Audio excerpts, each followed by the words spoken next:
శంఖుపూల మొక్క యొక్క పువ్వులు నీలం రంగులో ఉంటాయి.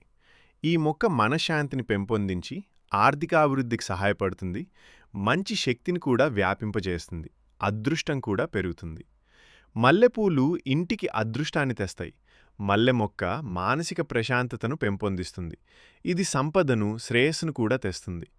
బంతిపూల మొక్కలు ఇంట్లో ఉంటే నెగటివ్ ఎనర్జీ పోయి పాజిటివ్ ఎనర్జీ వ్యాపిస్తుంది. ఈ మొక్క ఇంట్లో ఉండటం వల్ల ఆర్థికంగా కూడా కలిసొస్తుంది, అదృష్టం కూడా పెరుగుతుంది. మనీ ప్లాంట్ను ఇంట్లో పెంచితే పాజిటివ్ ఎనర్జీ వస్తుంది, అదృష్టం కూడా పెరుగుతుంది. ఆర్థిక స్థిరత్వానికి, సంపదకు, అభివృద్ధికి ఈ మొక్క గుర్తు. ఈ మొక్కను తూర్పు లేదా ఈశాన్యం దిక్కులో పెంచితే మంచి ఫలితాలుంటాయి. తమలపాకు మొక్క ఇంటికి అదృష్టాన్ని తెస్తుంది. తమలపాకు మొక్క ఇంట్లో ఉంటే నెగటివ్ ఎనర్జీ పోయి పాజిటివ్ ఎనర్జీ వస్తుంది, అదృష్టం కూడా పెరుగుతుంది.